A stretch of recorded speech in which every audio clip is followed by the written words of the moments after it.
Hello everyone. I hope you're doing good, mentally and physically fit and fine. So, friends, we have covered a lot of things. In fact, we have covered almost 9 chapters. We are through with the 8 sessions. In these 8 sessions, we have covered 9 chapter. No, or nine, almost 10. We have covered 10 chapter, guys. So now in this particular session, we are planning to cover 2 chapters. Let's cover our lovely 3000 series, and then we have a new chapter in our course, that is digital audit. We are going to cover that. So that is the target, guys. Let's buckle up. Let's cover it. Both can contribute. Both can contribute around 10 marks in the exams. Okay. Let's see, guys. And as I've been saying, uh, as a Guru Dakshina, I expect only 2 things: to keep sharing this content with everyone, your colleagues, your seniors, your juniors, and put your lovely comments. Once video is over, put your lovely comments. It matters a lot.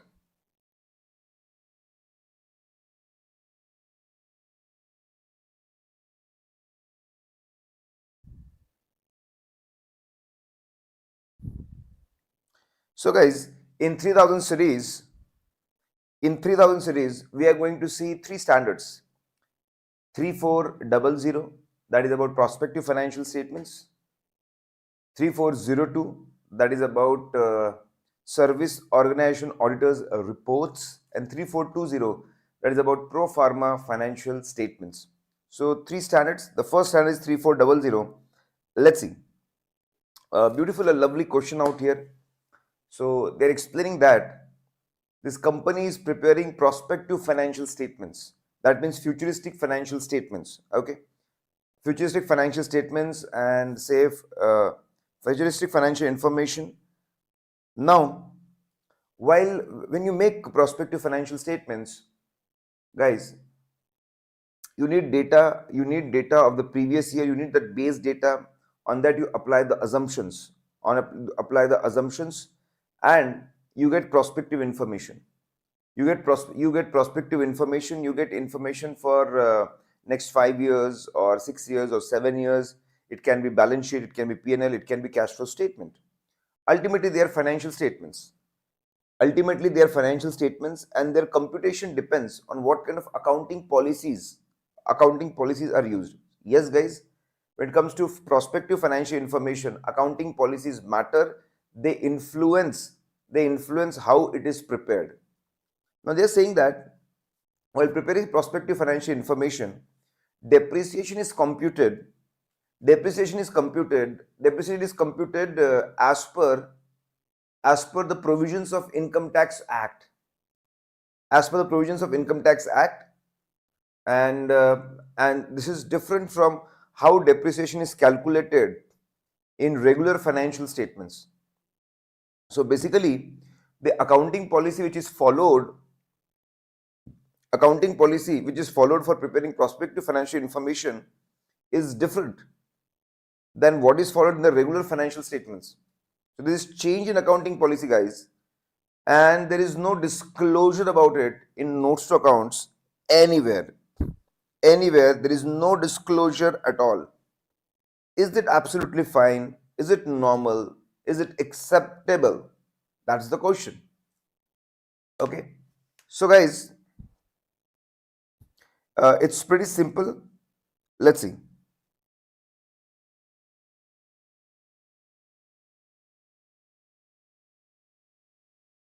So if you go to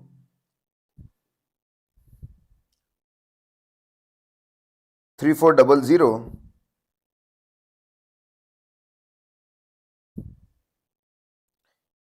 if you go to 3400, there is a concept called duties of member who is examining prospective financial information.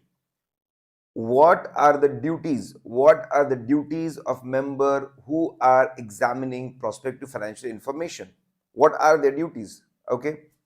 So the most important thing is assumption. I'm going to focus on the point which is relevant for us. So institute has given a very short answer. You can think about giving comparatively more information, more points in your answer. So management's responsibility is about assumptions. where the assumptions, now there are two types of prospective financial information. One is called forecast and other is called projection. If prospective information is prepared as per the best possible estimate, best estimates, the most realistic estimates, okay, then that's called forecast. If it is prepared on the basis of hypothetical assumptions, then that's called projection. So the first and the most important thing is assumptions. Most important thing is assumptions, which are assumptions are appropriate.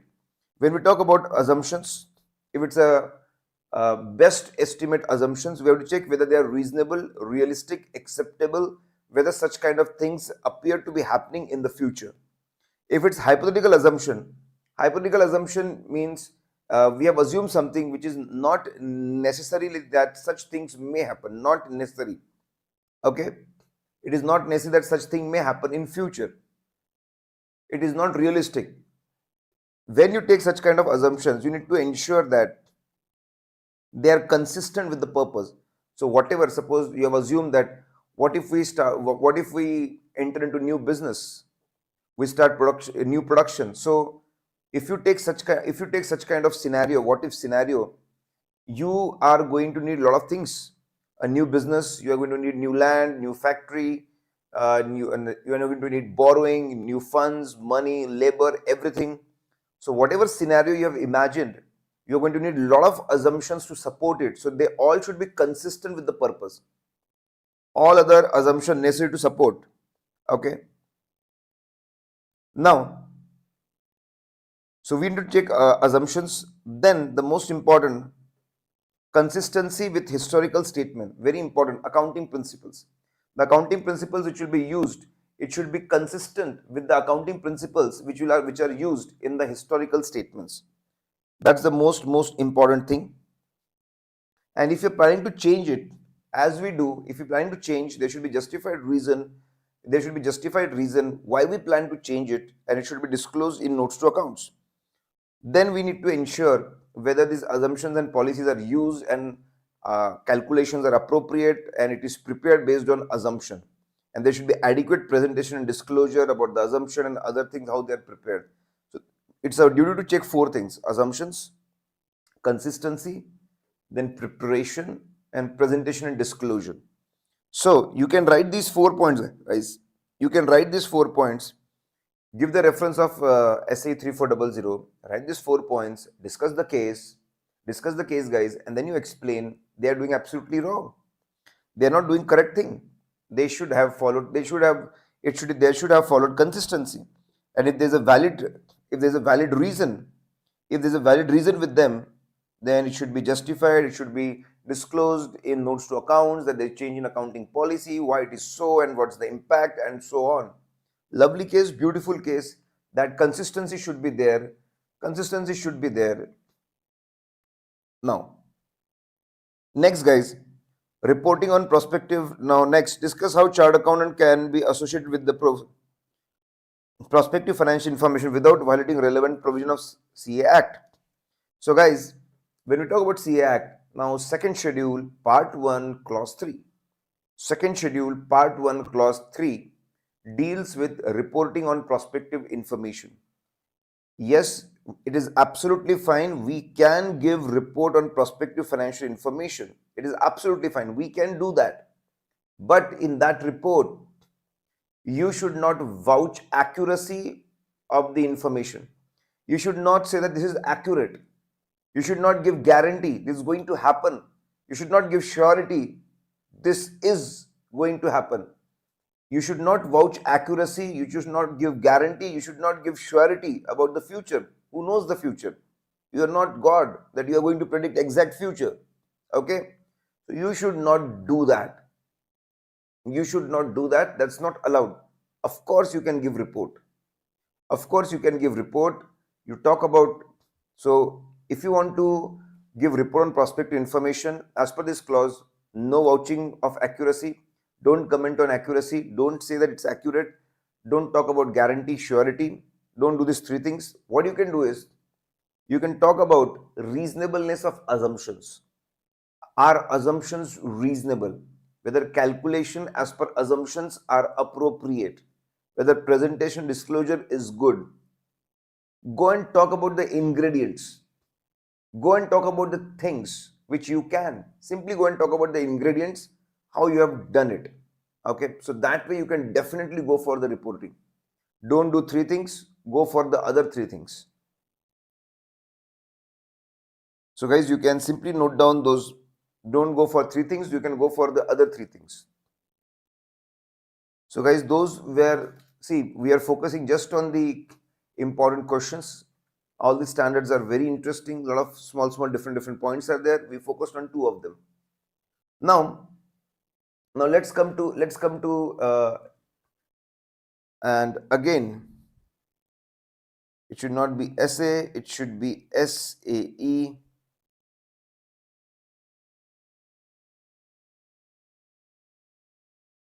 SAE 3402. Let's see, guys. Now, report on, again, a lovely question. Report on design and operating effectiveness of, see, 3402. Let's have an understanding, overview of 3402. Suppose there is an entity which has outsourced its work to someone. That means they're using services from other entity. They're called user entity. So user entity uses services from the outside entity. The entity which is giving the services is called service organization, SO. So there are two types of entities: taking the services, user entity; giving the services, service organization. Now, user entity auditor is always worried whether calculations, steps, procedures at service organization are done properly or not. So report can be taken from the SO auditor. SO auditor report can be taken regarding how processing is done at service organization. SO auditor can give two types of report: type 1 report and type 2 report. Okay, so we are going to study about that. So they're simply explaining the background where outsourcing has happened. There's a user entity, there's a service organization, and the user entity wants to know whether the internal controls for processing at service organization, is it properly designed, is it operating effectively. So what should be the nature of the report to be provided by the auditor? So when they talk about the nature of report, you have to explain type 1 and type 2 report. You have to explain type 1, type 2 report 3402.040. So first we explain type 2 report.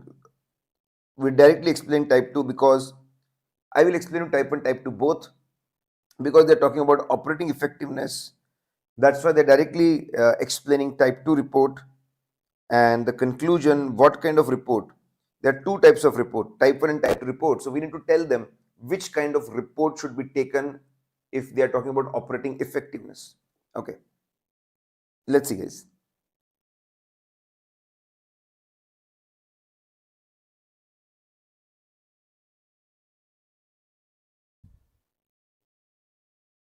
Now, let me explain about type 1, type 2 report. Okay, so it is responsibility of the management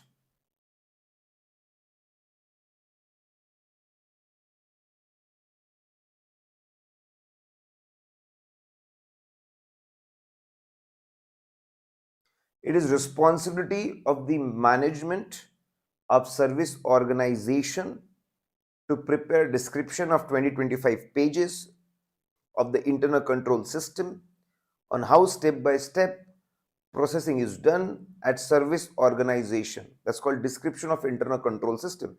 It can be 20-25 pages. In that they explain how they ensure data is complete, how they ensure data is accurate, how they ensure data is valid, how they ensure security of data, confidentiality of the data, and so on. Okay, then they have to themselves give it in writing that this description, this flowchart is fair, it is fair, it is giving proper understanding of the internal control systems which are existing as service organization. It is suitable. They do themselves say that such kind of system is suitable for the kind of processing, we are doing. They have to talk about suitability. Okay, that this is a fair description and is suitable for such kind of processing. And as an auditor of service organization, he has to report on it. As an auditor of service organization, he has to report on it. Is it really a fair description? Whether really steps happens like this one by one, and is it really suitable for the kind of processing they are doing? So first they have to prepare the description, they have to write about it, and SO auditor has to confirm it. Is it really a fair description of internal control system? Is it suitable for the kind of processing? So when we talk about type 1 report, they confirm two things and auditor reports on two things. But when we talk about type 2, everything is same. They confirm three things. They say that description of the flowchart is fair. Yes, really such things happen. Is it suitable? And they also talk about operating effectiveness. That such thing was operating throughout the year. Such thing was operating throughout the year like this only. Throughout the year or 6 months or 9 months or 10 months, whatever it is. But they talk about the operating effectiveness also. And auditor reports on all the three statements. Is it really a fair description? Is it really suitable for the kind of processing they are doing? And is it really operating effectively for the 12 months or 9 months or 8 months or 6 months, whatever it is? If you see type 2 report, in type 1 report, they write two things, auditor reports on two things. In type 2, they talk three things and auditor reports on three things. Now in our question, people want to know about operating effectiveness. If they want to know about operating effectiveness, this is done in type 2 report only. So type 2 report is suitable in this particular scenario, in this particular situation. Give name of the essay, give name of the essay, give all the details, give name of the essay, give all the details, and then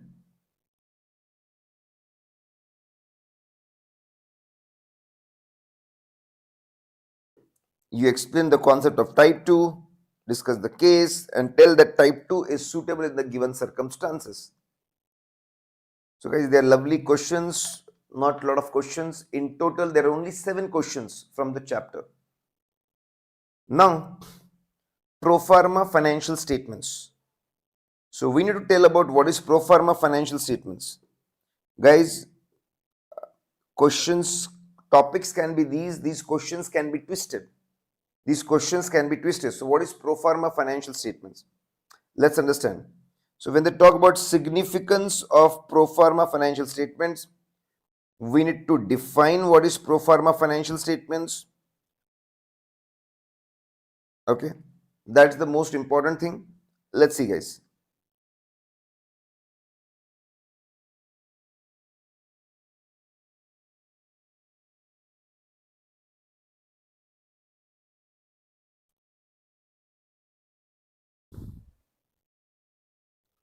So as name goes, guys, pro forma financial statements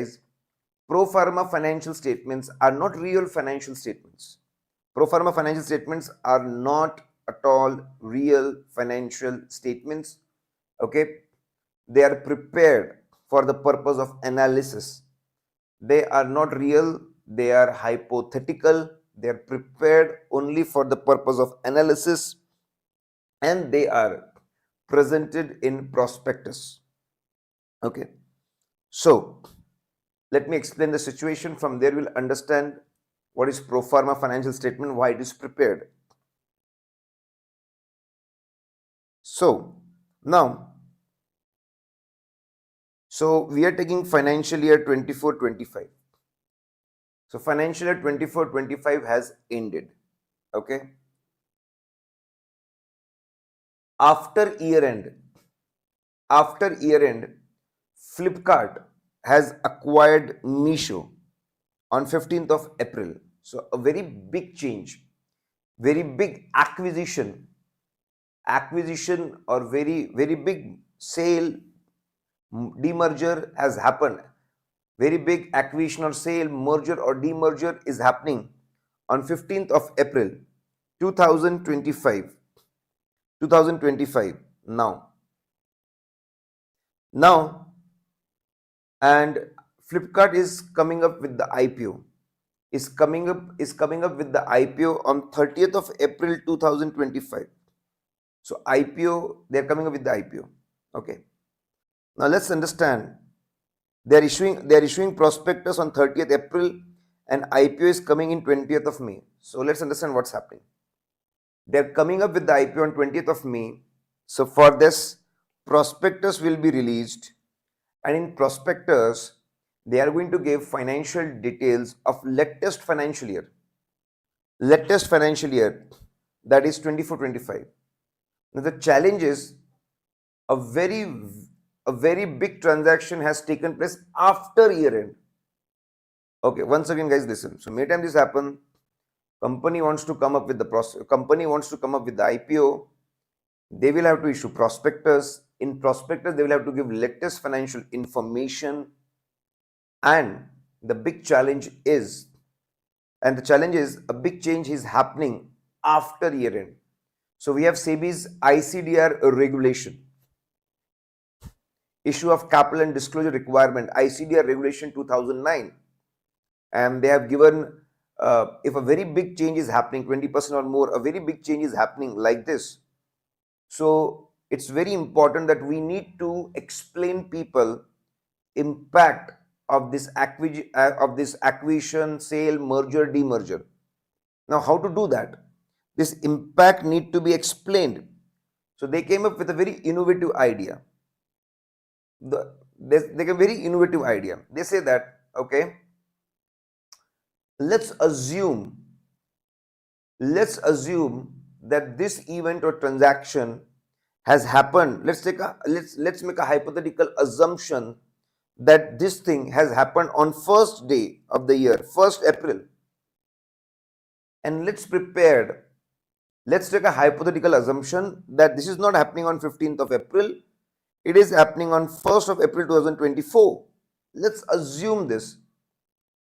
And let's combine financial statements from 1st of April 2024, Flipkart plus Meesho. Let's combine them and let's prepare combined financial statements for the financial year 24-25. This is not real. This is absolutely hypothetical. We just want to give people a feel that what 1 year will look like when they are together. How 1 year will look like when they are together. See, to show impact, there were two options possible. To show combined balance sheet and P&L of next year, that is called prospective, and to show combined balance sheet and P&L of the previous year. And SEBI thought previous year is a much reliable thing because it is actuals only. There we are hypothetically combining them. It is much reliable, much better than going for the prospective. So SEBI said that you take a hypothetical assumption that it has happened on the first day, combine balance sheet and P&L and show it. Such combined balance sheet and P&L, they are called pro forma financial information. Don't run behind the technical language. It will be very difficult for you to explain it. Simply explain the situation. That many times when company wants to go for IPO or FPO, they have to issue prospectus. In prospectus, they have to give latest financial information. But sometimes after year end, a big transaction has taken place. So to show its impact, they take a hypothetical assumption that is happening from the first day, and they prepare combined balance sheet and P&L for taking hypothetical assumption. Such balance sheet and P&L, they are called as prospective financial information. They are called as prospective financial information. I hope it is crystal clear, guys. So you'll have to, and you can definitely draw this timeline. The way I have drawn the timeline, you can definitely draw this timeline.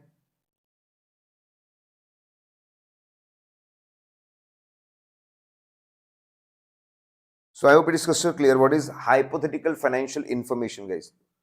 And the whole standard deals with it.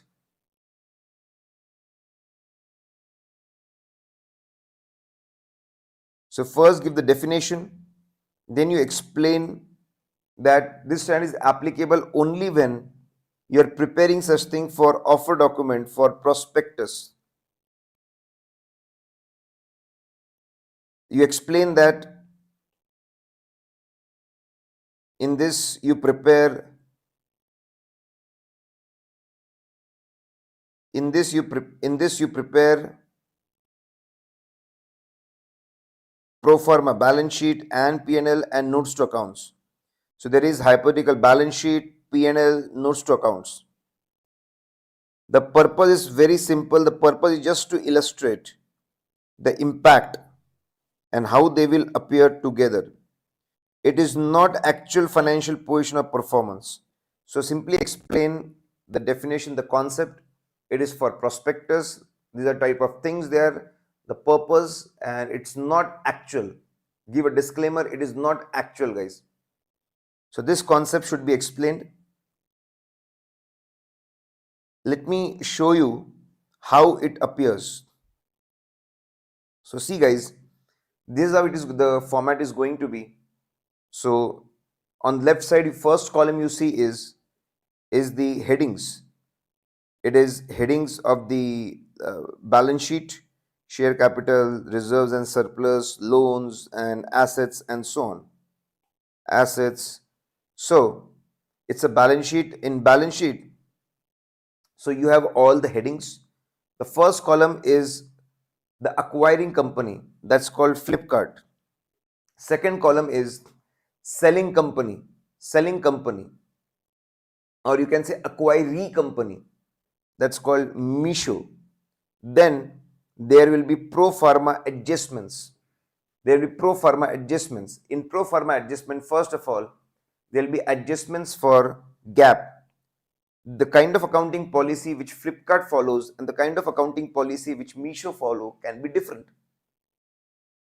Flipkart may be following Ind AS, they may be following AS. So there's gap is different. Generally accepted accounting principles are different. So we need to make some adjustments to ensure that Misho's financial statements are adjusted to bring them in line with the gap of Flipkart.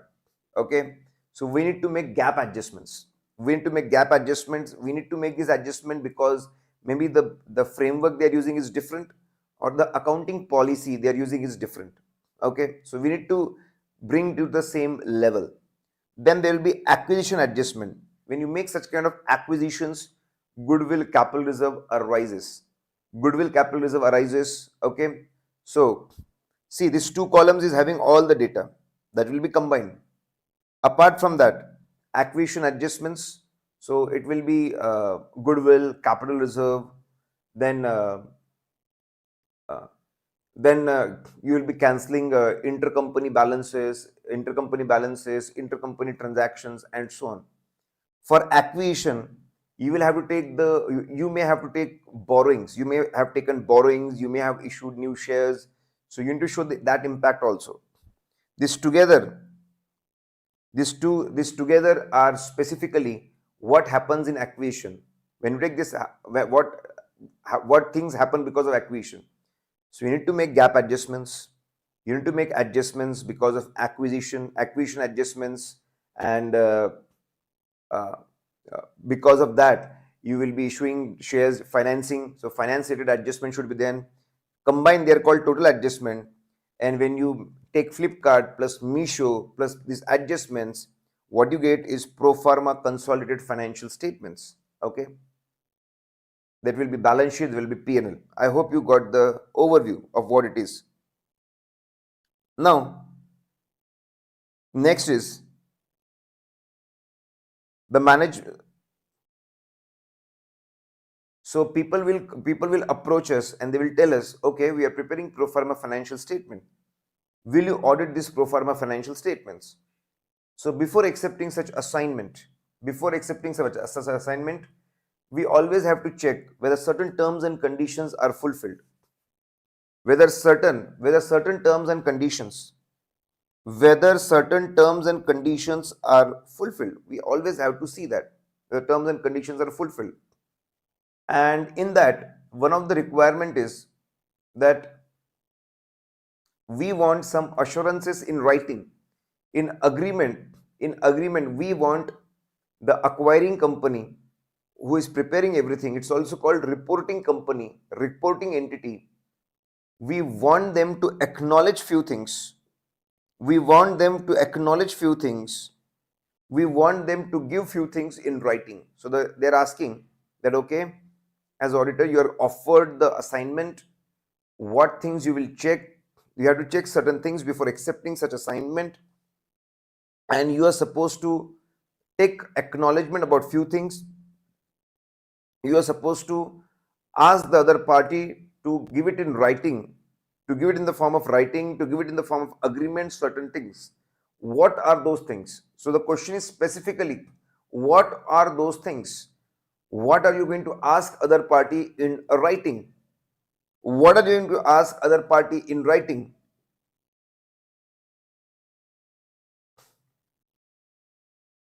This is specific. Definitely, this is a live lecture.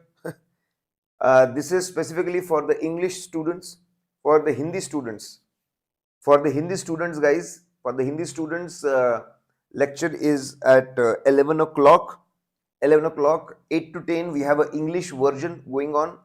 And then from 11 to 1, we have the Hindi version. We take Hindi version, guys. Okay. Now,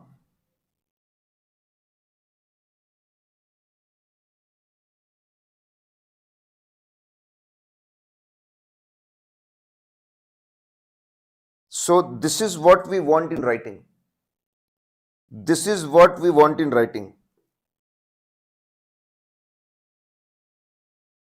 Let's understand this, guys.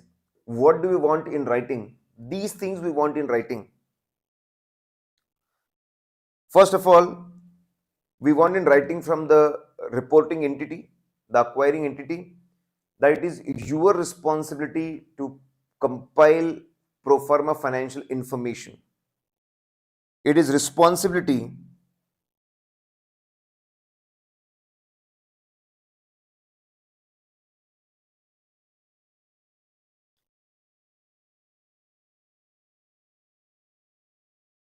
that is your responsibility to compile the pro forma, compiling the pro forma financial information on the basis of applicable criteria. Criteria means the basic principles and the format which will be used. The thing which I just showed you was the format in which pro forma financial information is prepared. It is your responsibility to prepare pro forma financial information as per the given criteria and to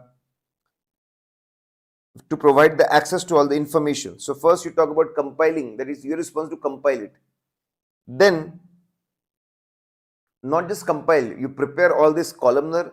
It is your responsibility. Once you prepare it, it is your responsibility to disclose the criteria, explain in notes to accounts that what principles and format you are following, from where you got this, whether you got this from guidance note of ICAI, or some SEBI regulation, from where you got it and what criteria, what base principles and format, from where you got it, and explain about that also. Then you explain that after preparing, it's their responsibility to give access to all the information they have prepared, whatever workings they have done for the preparation of these financial statements. Apart from this, if we are going to ask for any additional information, they have to prepare that information also. And apart from that, access to acquiring individual. If we want to talk to any person, they should give us access, they should give us permission to talk to them. This is a very repetitive thing. That's what we say when we discuss SA 210 preconditions. Similar things are there. So you will have to take it in writing in agreement. It is your responsibility to compile financial information. It is your response as per criteria. It is your responsibility to give disclosure of the criteria in notes to accounts. First 4A, 4B are connected. It is your responsibility to give access to all the information you have made. It is your responsibility to prepare additional information, whatever we ask for, and you are going to give us access to all the relevant employees and officers and employees with whom we can ask questions with respect to prospective information. So 3 points related to the preparation, 2 points, and 3 points are related to sharing of the information. This is how you can remember that in agreement we have to take in writing 5 things. 2 are regarding preparation and 3 is regarding access to information. So guys, it is pretty simple, straightforward. We have to focus only on those limited things. Last question guys. So guys, these standards offer a lot of things, but then we are focusing only on the important questions. I'm going to issue the list of important concepts soon. So I may include few more concepts as important. Now, let's see guys. We talk about pro forma adjustments. Pro forma adjustment. What do you mean by pro forma adjustment? So just now I showed you a format of pro forma financial statements. Pro forma financial statements.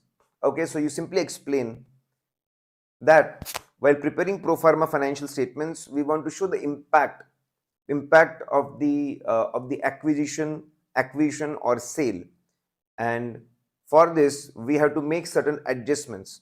These adjustments are called pro forma adjustment. Principally, there are 2 types of adjustments. We have to show the impact of the significant event or transaction, whether goodwill will arise out of it, whether goodwill will arise or capital reserve will arise. We have to show that first. That is one. Next, we have to adjust. To ensure that there is a consistency, that the gap both the entities are using is different. Then we have to make adjustments for gap, generally accepted accounting principles. We have to make adjustment for gap, that so that it is going from AS to Ind AS, and then harmonization of the accounting policy also. So these are principally 2 adjustments: impact of the event and the transaction. So whatever is the impact, you take that. Goodwill, capital reserve. For this event, you must have issued borrowing. You must have taken borrowing or issued shares. Show that. Intercompany balances, intercompany transactions. Show that. So all these are covered in the heading impact because of significant events in transaction. Goodwill, capital reserve is one.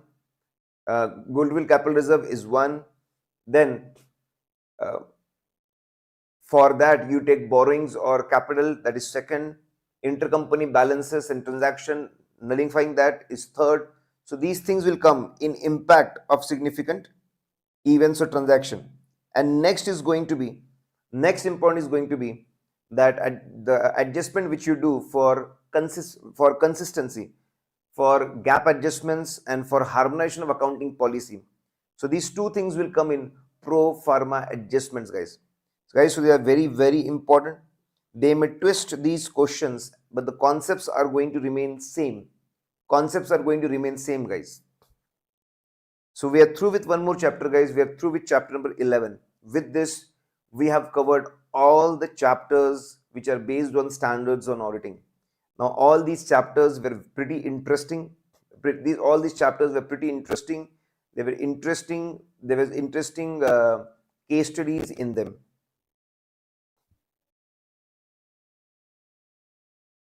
Guys, let's go to chapter number 12, and there's a new chapter, digital auditing and assurance. Now let me tell you, this is a completely new chapter. You can say that hardly 3-4% of the content is similar to the old chapter AAE. It's a completely new chapter, and I expect in every exam 5 to 6 marks will come from digital auditing and assurance. 5 to 6 marks. And it's going to be straightforward questions.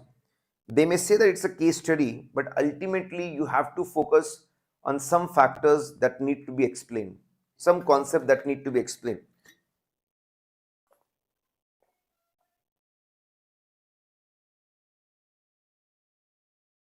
There are around 12 questions. There are around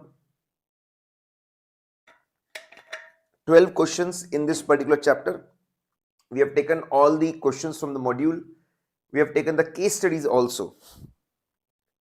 So they may be targeted. So questions may come, maybe they divide the concept, they make question on a particular concept from these discussions. Okay, let's see, guys. Now, two terms are used here: digital audit and auditing digitally. Both are different. Both are different. So, digital audit and auditing digitally. So, when you go to any organization and you do audit of the IT systems,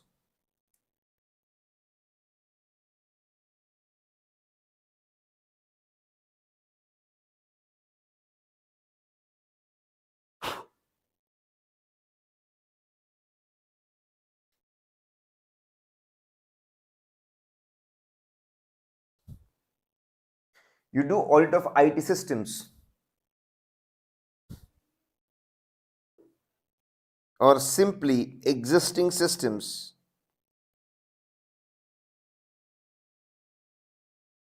with the objective how IT usage can be improved. How IT usage can be improved. Okay, how you can make it better. How you can make it better. You pick up any organization, understand what kind of IT systems or other systems they're using, how we can use the new latest technologies, computers, networks, AI, everything, how we can make it better. That's called digital auditing. It's like digital consultancy. It's like digital consultancy. Okay. Then next is auditing digitally. Auditing digitally simply means analyzing, or you can say using latest technologies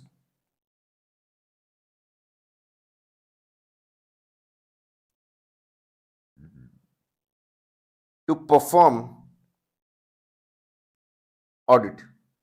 Latest technology for performing audit, and thereby improving audit process, to make audit process better. That's called auditing digitally. So one is focused on improving IT systems and one is focused on using IT is required. Both these focus on improving the systems.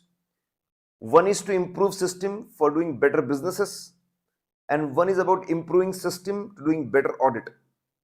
Okay, to do the better audit.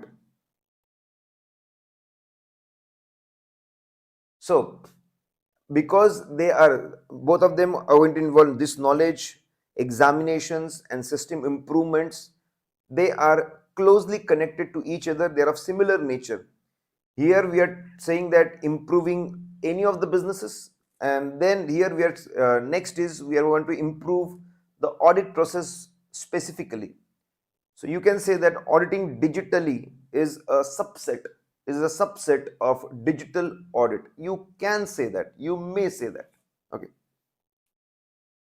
Now, the first question they are asking is advantages and challenges of auditing digitally. advantages and challenges of auditing digitally, guys. Okay.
Okay, guys, we are back. Let's see.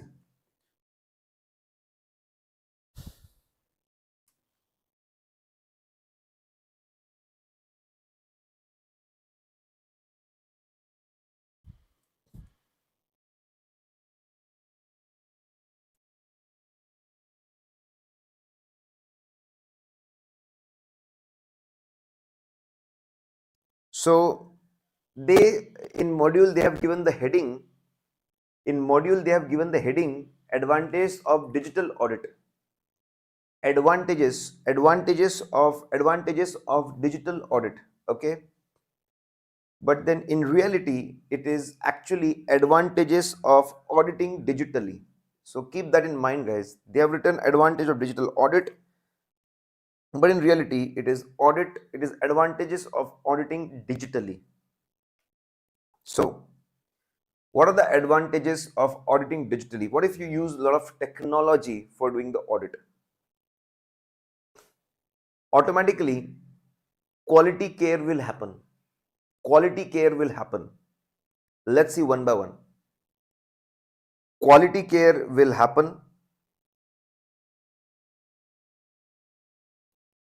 or you can say that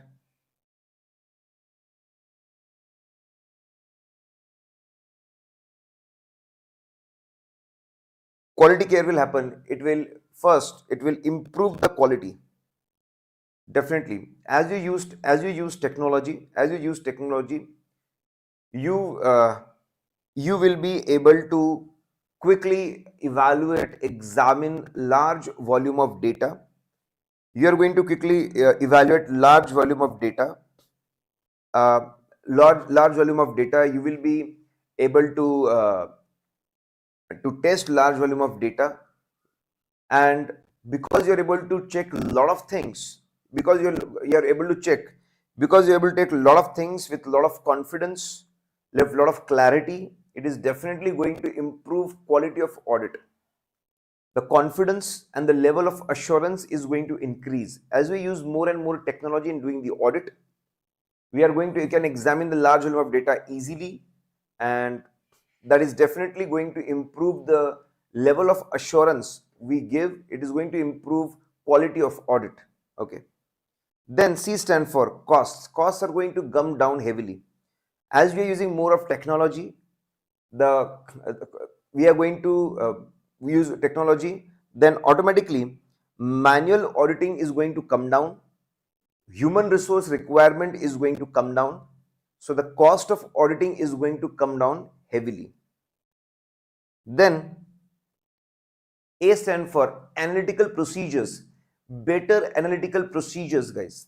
Yeah, better analytical procedures, because we have a lot of data, and we have a lot of data, we can do n number of analysis. We can do analysis. We can have monthly sales, monthly sales analysis, weekly sales analysis.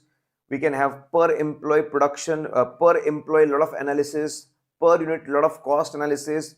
We can have lot of different percentages, ratios, graphical analysis. Okay, a lot of comparisons. So analytical procedures are going to improve drastically because of using technology. Improved risk assessment. We can quickly collect loads of data, compare with previous year, others, understand where there are a lot of fluctuation, where there are unusual things, and identify complicated areas, complicated areas, and areas where risk of material misstatement is there. So wherever we see that unusual things, lot of fluctuation, all of them are areas with high risk of material misstatement. Then E stand for enhanced efficiency. Definitely, we can do more and more work in less and less resources. We can become very efficient, and we can become very effective. It's again repetition of some of the points we have seen. So if you are going to use technology, it is going to technology, okay, it's going to take it is going to take care of quality. You can remember that way. It is going to take care of quality. If you're going to use technology, it is going to take care of quality.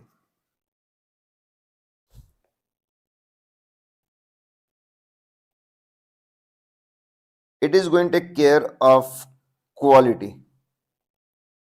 So costs are going to go down. Analytical procedures are drastically going to improve. As you collect more and more data and compare unusual things, you'll find out risk assessment is going to improve. It is going to become efficient, effective. Overall quality of audit, the kind of assurance you give is going to increase. Kind of assurance you give is going to improve drastically. Then there are challenges. Now, when you're thinking about the above thing, you think about the audit process. Now, when thinking about the challenges, guys, when you're thinking about the challenges, just think about digital audit. Yeah. When you think about the advantages, you think about okay, auditing digitally. And when you think about the challenges, you simply think about the digital audit. Digital audit is simply checking the IT systems.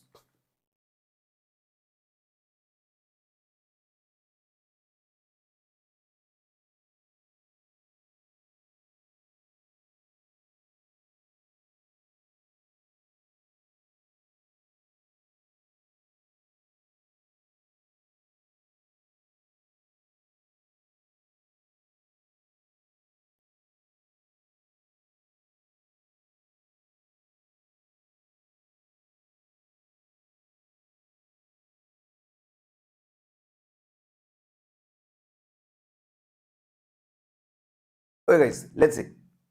So, what challenges people are going to face? This is a shortcut also. Business people are right. Strategize process security. Business benefits.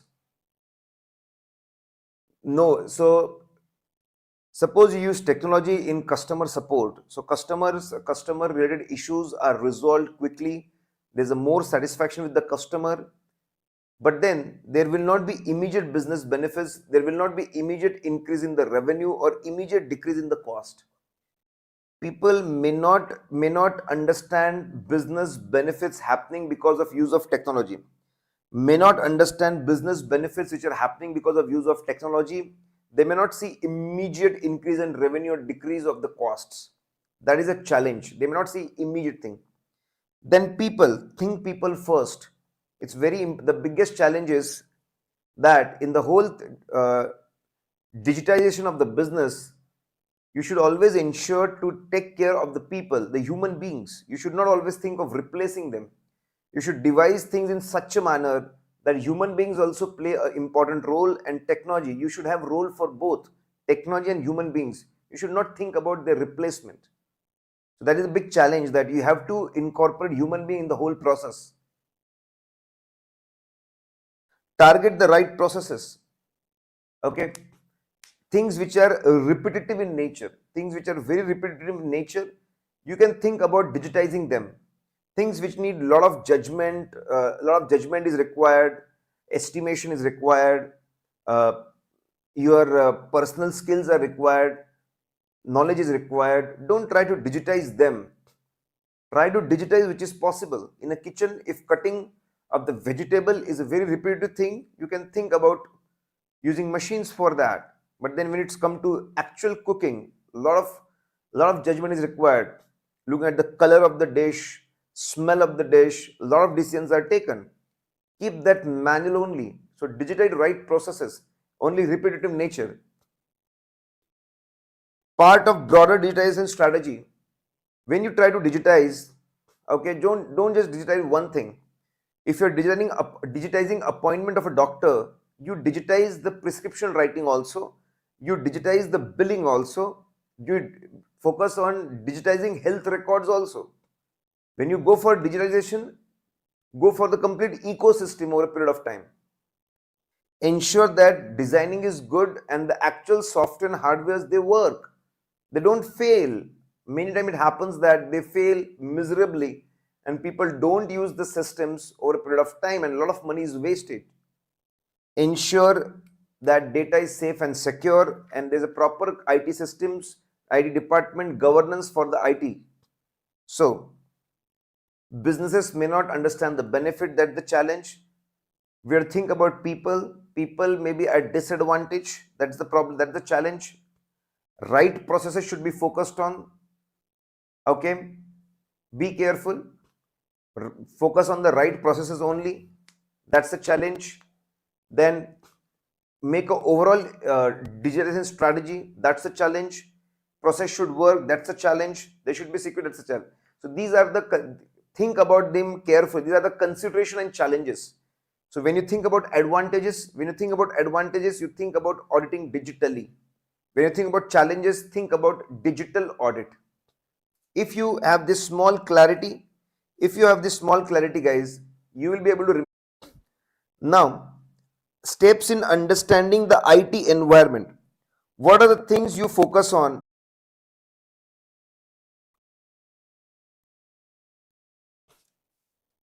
Okay, guys, let's see. So there were few lags, guys, don't worry about it. So we need to understand we need to understand existing IT environment if we want to give advisory how digitization can help a business. We need to understand existing IT environment. We need to understand how fast and complex it is. We need to understand flow of the transactions. We need to understand how many controls are automated with the help of computers and machines and hardwares, how many are still manual, dependent on the human beings. Then we need to understand significant systems. Okay, what significant systems infrastructure, what kind of softwares are being used right now, what kind of softwares, their versions and how they're used. They are desktop based, they are network based, they are internet based, they are cloud based. We need to understand the significant systems used right now. We need to understand what kind of technologies are being used. Are they using, we are going to discuss about them, blockchains, robotics, artificial intelligence, IoT, biometrics. We need to understand complexity of the IT environment. We need to understand how complex is their existing IT environment. Is it highly customized for the individual business needs, or it's a very off-the-shelf software which is very simple, straightforward. So we need to understand fast and complex things. Then only we'll be able to analyze it and give them a digital consultancy how to make best use, of the situation, how to improve the use of technology. So guys, this is going to be very, very easy chapter because you are going to get 5 marks out of it and there are fixed question you are supposed to focus on. Then IT dependencies. So we have IT that's really good and we should use IT that's really good. But with IT there comes dependencies, and these dependencies can lead to breakdowns and disasters. We become dependent on IT, and if there's a failure, it is going to hurt organizations. So you need to understand IT dependencies. Okay, We have given the points in the shortcut. I am going to the content from the titanium book. You can use your own concept book. Okay, let's understand this, guys. Let's understand. There are 5 types of IT dependencies as described below. There are 5 types of IT dependencies. Let's understand these 5 types of IT dependencies, guys. Okay, so the shortcut is CSAIR. There's a company secretary, all India rank holder, or there's a company secretary who is all India rank holder, is going to explain 5 types of IT dependencies. Calculations. It may happen that a lot of calculations are done by IT systems, and we'll be dependent on them for them a lot. They may do calculations of calculation of commission, they may do calculation of the of GST, taxes, they may do calculation of interest, depreciation. Lot of calculation will be done by IT systems, so we will become dependent on them. A lot of multiplications, additions, billing will be done by them, so we will be dependent on the IT for the purpose of calculation, for the purpose of security. So IT introduces a lot of security. Like IT systems, they introduce a lot of security features. Who can access, who cannot access that we can easily do that in the IT system. So access can be controlled in the IT system. Who can access how much information, that can be done very easily in the IT system. So IT systems are really very good to ensure to take or give access, take access to system, take or give access to the data, segregation of duty. Okay, so because they are providing these services, we will be dependent on them for the security purpose. Automate controls. IT is going to automate a lot of controls. So order approvals, if you have certain set of criteria on the basis of which orders are approved, order approval can happen on automated basis. So a lot of things can be automated wherever there are fixed or easily determinable business rules. All those decisions, purchase order workflow approvals, okay, customer order workflow approvals, a lot of things can be automated and it can be done by systems directly. So when it comes to customer order, system will check whether the credit limit is available, system will check whether inventory is available and automatically approve the customer order. If it's purchase order, system will check automatically where there is a requirement, will check automatically background of the supplier, will check automatically whether the prices and quantity are proper and go for the approval. So a lot of systems are going to be automated, will be done automatically. We will become dependent on these automated controls. Interfaces. What is interface? Okay, when if one system is able to talk to other, share information and take information from the other systems, we say that there's an interface between two systems. When IT systems can talk to each other, transfer data amongst each other, that's called interfaces. A lot of softwares do this. They create an interface between two systems and smooth flow of information.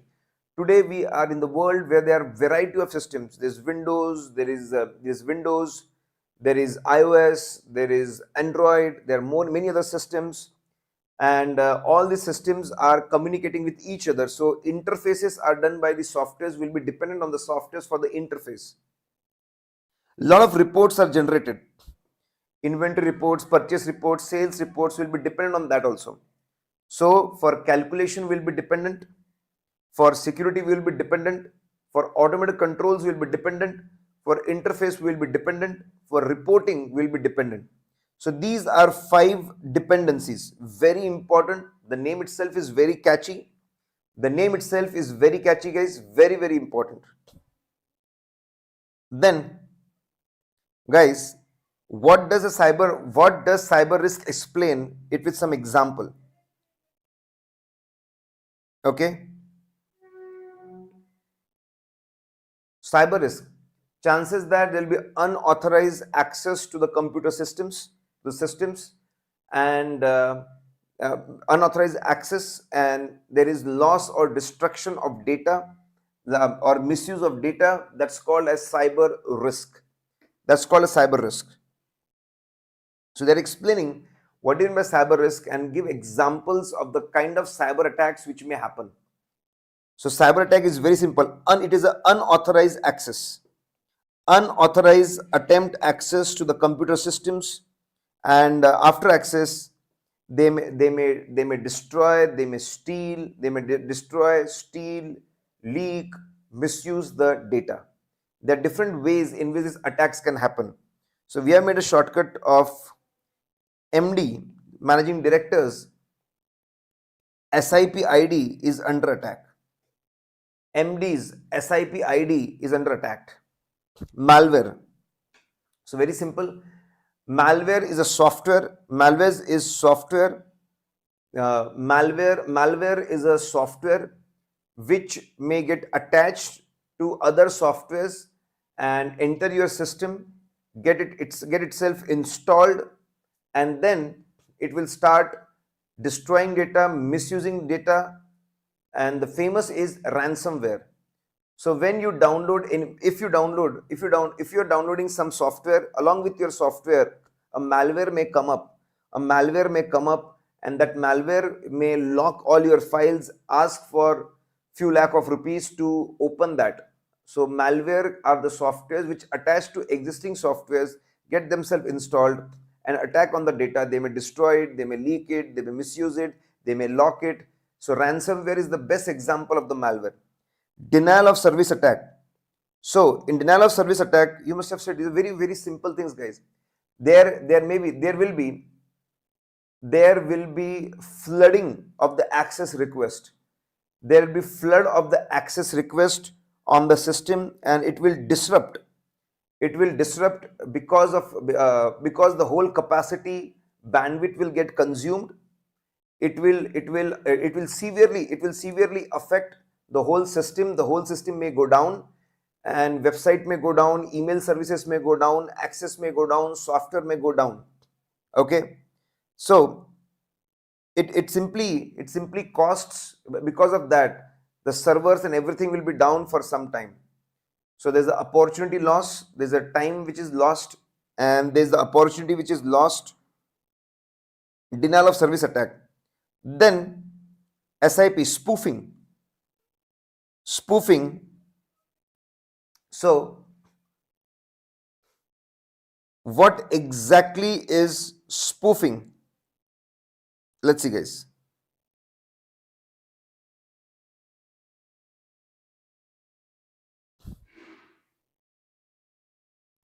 So in this, what happens? There are two types of spoofing: domain spoofing and email spoofing. So hackers and attackers may come and approach the systems. As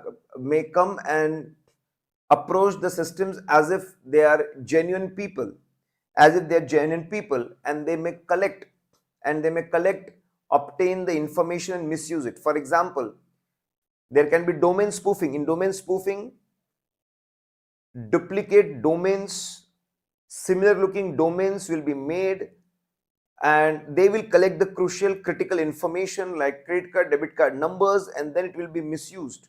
There will be emails which appear very similar, exactly like the genuine real emails, and they may collect a lot of sensitive information and then misuse it. They may use commas, full stops, hyphen, such things. So in spoofing, cyber criminals, hackers will get themselves disguised as the trusted sources, trusted systems, trusted websites and emails, and extract the information and misuse it. Then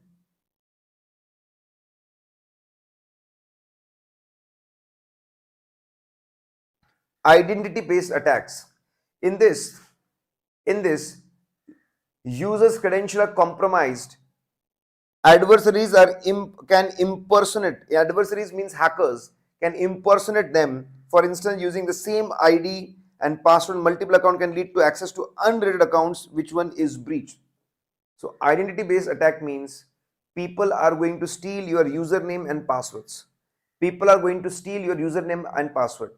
Suppose they steal your username password of your Gmail, and with the help of that, they may get username and password of the other systems of the other websites, other systems and other websites, and they may further misuse it. So they may steal your username password and use this username password to get more username passwords, and they may misuse all of them. So existing the real IDs and passwords will be exploited. Real in identity, the real person's IDs and softwares are stolen and misused. So our next is SIP, phishing. What is phishing attack? In phishing attack, you will be sent SMS, emails, social media request, and you will be asked to give the sensitive information, or some file will take away sensitive information and then it will be used for doing financial transaction. So phishing means trying to extract the sensitive information, trying to extract the sensitive information like username, password, or OTPs. Okay. Then insider threat, chances that your current or former employees to earn more money, to earn fraudulent money, because they know everything in the system. They know vulnerabilities, they know where systems are weak, where they are strong, how to crack them, how to break them. So current or existing employees may misuse their access, their knowledge, their resources, and use the sensitive data. Sensitive data, it can be sold, it can be misused, it can be destroyed. That's insider threat. And finally, DNS tunneling. Okay, tunneling. What is DNS tunneling? Now, what is DNS tunneling, guys? It's pretty simple. If you know the concept,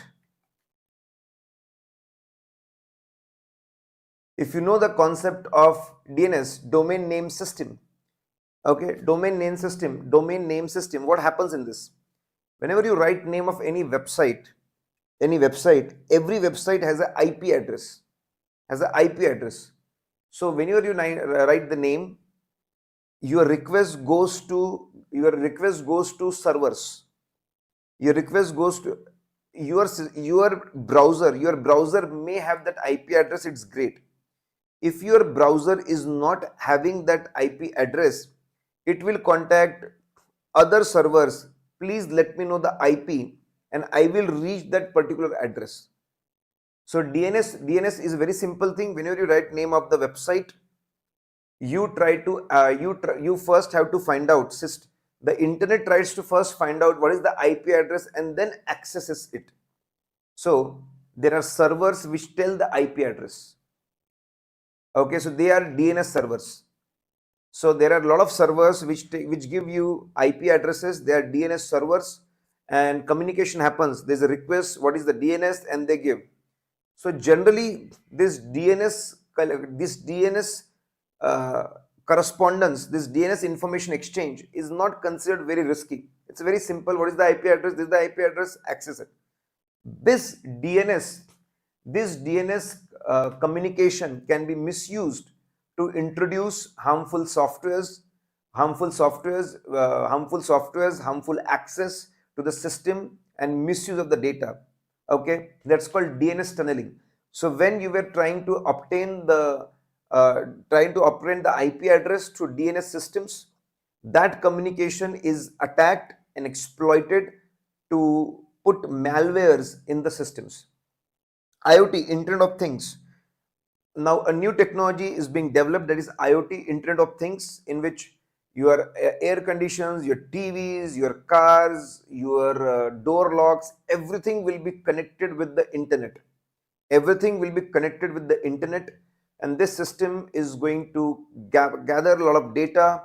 When it was started, when the system started, when it was closed, how many times it was used, how it was used, and there will be a lot of communication within the equipments and with the mobile phone and the equipments, and it will be based on IoT, Internet of Things. Okay, so these IoT devices can be misused to enter the data and make the damage. So let's freeze, guys. What is cyber risk? When systems are accessed in unauthorized manner to destroy, to steal, to leak, and misuse the data, that's called cyber risk. MD, malwares can be introduced to do this. These are basically software which come attached with the other softwares. There can be flooding of the request. There can be attack on the resources, and no one will be able to access it. Denial. Then there will be spoofing. People appear to be trusted sources and they steal information. Then there are identity. People steal your real username, password, your identity, and then misuse it. Then phishing. People may contact you and try to extract you sensitive information. Insider threats, IoT, and finally DNS tunneling. Okay.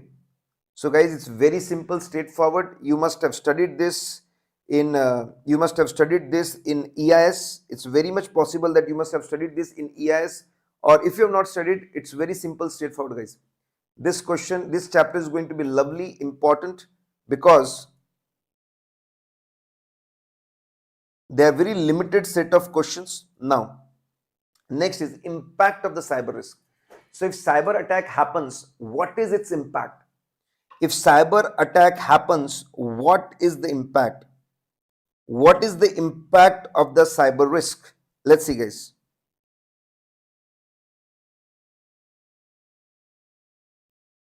Now, so these are the three impacts. These are the three impacts of the cyber risk. So cyber risk here means a cyber attack happens. What is going to be impact? Financial implications, guys. So first thing is financial. So we have grouped them. Moment we group it, it is easy to remember. Financial implication. You need to appoint a lot of resources, experts. If a cyber attack happens, you need to appoint consultants and experts who will understand about the cyber attack, and they are supposed to do filings and communication to regulatory authorities. You need to inform SEBI, you need to inform IT ministry. If a big data leak is happening or big attack is happening, you need to inform regulators about these attacks. So that's going to include a regulatory cost. You need to appoint people, a lot of communication will happen, that involves a regulatory cost. Then there will be fines and penalties. There will be fines and penalties because maybe your systems were weak, and because of you and your system, people are facing problems. So there can be huge fines or penalty in case of data leak, if personal data is being lost, if it is getting leaked. Response cost. You need to appoint experts and IT people to start stopping the attack. You need to appoint people to stop the attack, to start the recovery process. To stop the attack, to stop the recovery process, you need to incur financial cost. Then intellectual property. In the process, if certain intellectual property is compromised, certain secrets are out, so people are going to claim damages from you. So it's in a sequence, guys. You need to first inform regulatory authorities. There's a regulatory cost. They are going to impose fines and penalties. That is the cost. You need to start protecting. You need to stop the attack and start recovering. There's a response cost. Intellectual property is leaked. There's again a cost for that. So a lot of cost will happen. So what is the impact of cyber risk? A lot of cost, a lot of monetary implications are there. Operation disruption. Business is going to get disrupted for a certain period of time. It can range from few hours. It can range from few hours or few days. Your websites, your servers, your accounting systems, your ERP will be unacceptable. We are not able to access it, or we are not able to use it. Okay, so business will get disrupted. Everything will be disrupted. We won't be able to do our business, to do our activities because of the system disruption. And nowadays everything is dependent on the system. Ransomware. Okay, people may install ransomware and they may ask for the money. Till that time, you won't be able to use their systems and data. Data privacy, data may be destroyed, data may be leaked, data may be shared in the public. Breach of privacy, if personal data is hacked, so significant impact on the organization, its reputation. So three types of things will happen. Financial implications will be there, operational implications will be there, and database implications will be there. Okay. FOD, fraud. So impact will be fraud, financial, operational, and database implications. So if you can remember in such a manner, you will be able to remember points, more and more points, guys.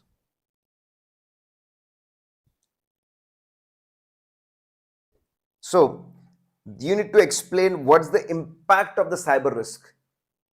Cyber risk is nothing but here cyber attacks.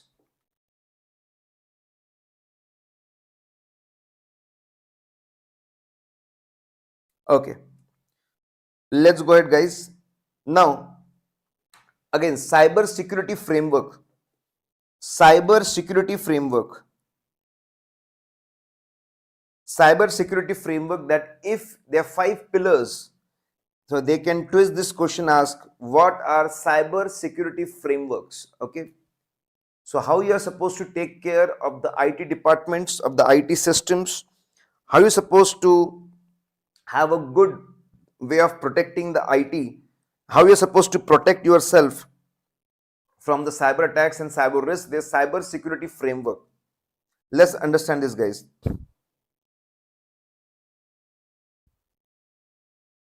Okay.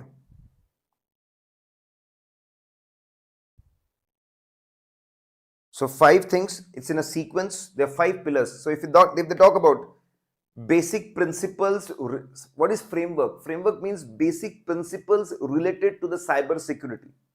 Basic principles related to cyber security. So we talk about the basic principles related to cyber security. Let's understand this, guys.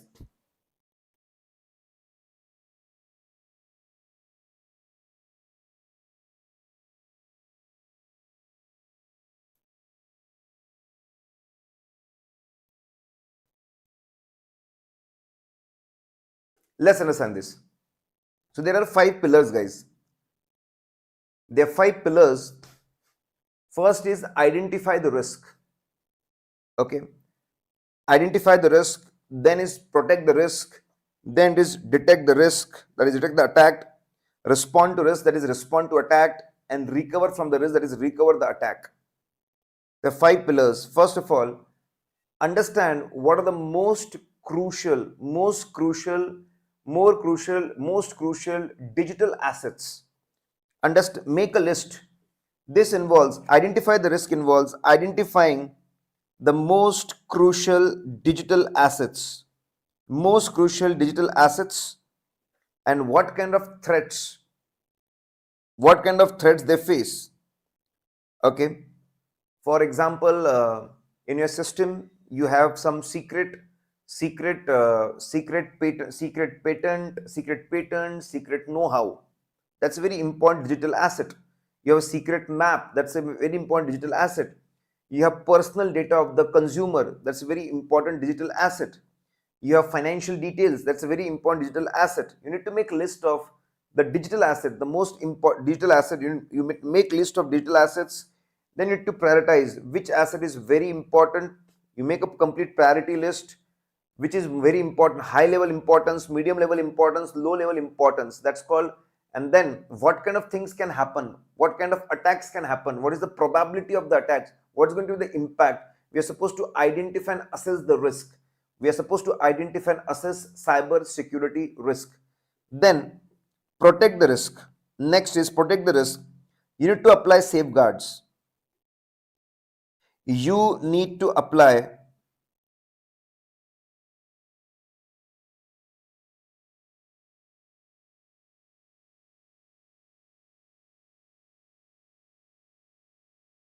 just a minute, guys.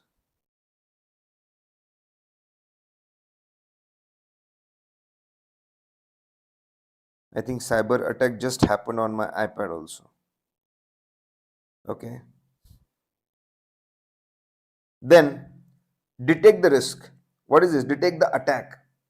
So suppose a cyber attack is happening, a malware is getting installed and it's trying to control the assets, okay, or denial of service attack is happening.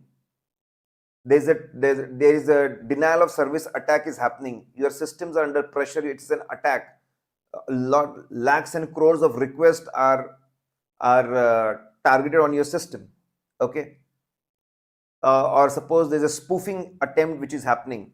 Whatever cyber attack is happening, you need to have continuous monitoring. There should be a team working round the clock on shift basis. There should be softwares continuously monitoring what kind of access requests are coming, what kind of uploading or downloading of data is happening, what kind of consumption of the resources is happening, what kind of financial movements are happening.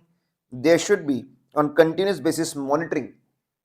For good cyber systems, there should be continuous monitoring, and whenever attack happens, okay, it should be intimated to all the authorities that cyber attack is happening, and we need to follow them continuously, introduce what they are doing, responding to risk. So whenever we need to respond to the risk, we need to minimize the damage. Responding to risk is minimizing the damage and restoring the normal operations.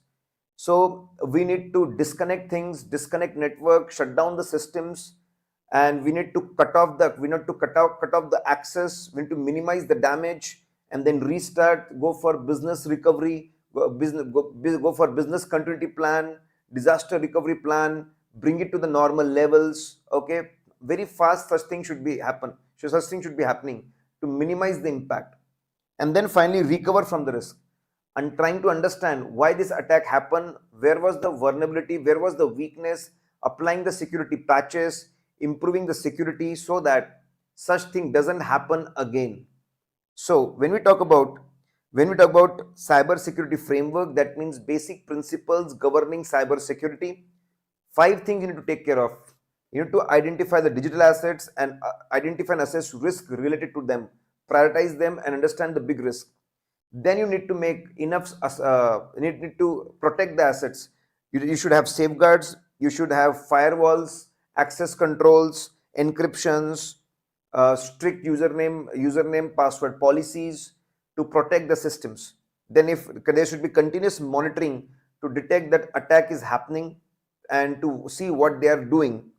Then respond to risk, minimize the damage and restore the normal systems, and then finally recover.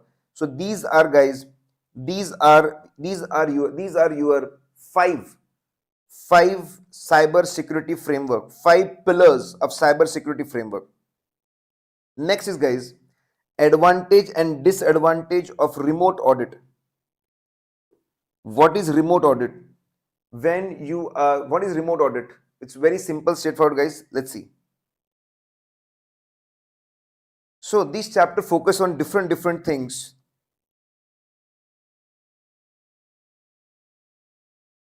What is remote audit?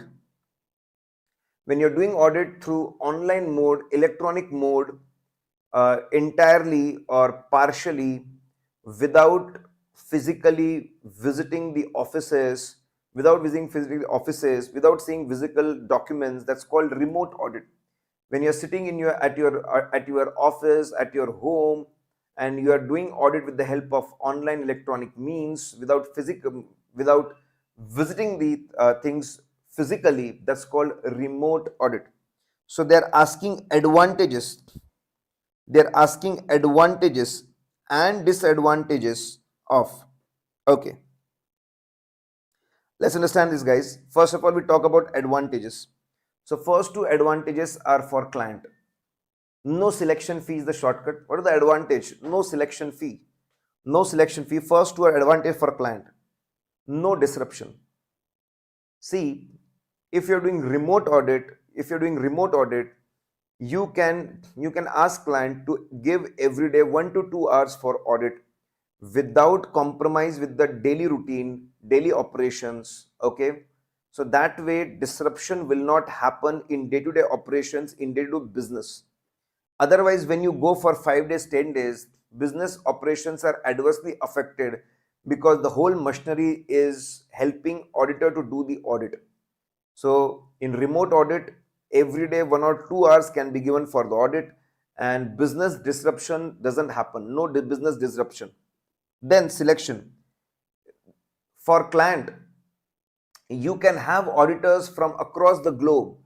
You can have best of the auditors across the globe, because ultimately anyone can do audit. Anyone can do audit sitting in their offices 5,000, 10,000 kilometers away. That's not going to have impact. So there's more availability of the audit. More auditors are available for selection. There's no disruption, and more auditors are available for selection. These are the advantages to the client. What are the advantages for auditor? Because auditors have access to the system, they can on their own generate certain reports. First hand direct extraction of the evidence. Because they have access to systems of the client, they can have direct extraction of the evidence. First hand collection of the evidence will happen. Auditors can obtain first hand evidence. That's good. Flexibility. A lot of flexibility with the auditors. They can enjoy comfort and flexibility of working at home. They can work along with the personal things. They can take breaks. They don't have to commute. Saves a lot of time. Efficiency. A lot of cost and time will be saved. So first hand evidence, enjoying the comfort, and efficiency.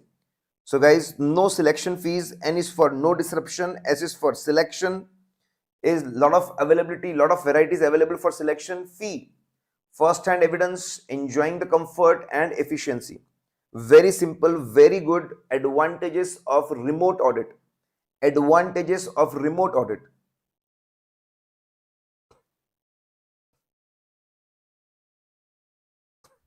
Now guys, those who want to download the things, simply go to description. You go to description, read the description, read description. You will understand how to access the list of important questions and how to access the class handwritten notes, class notes also.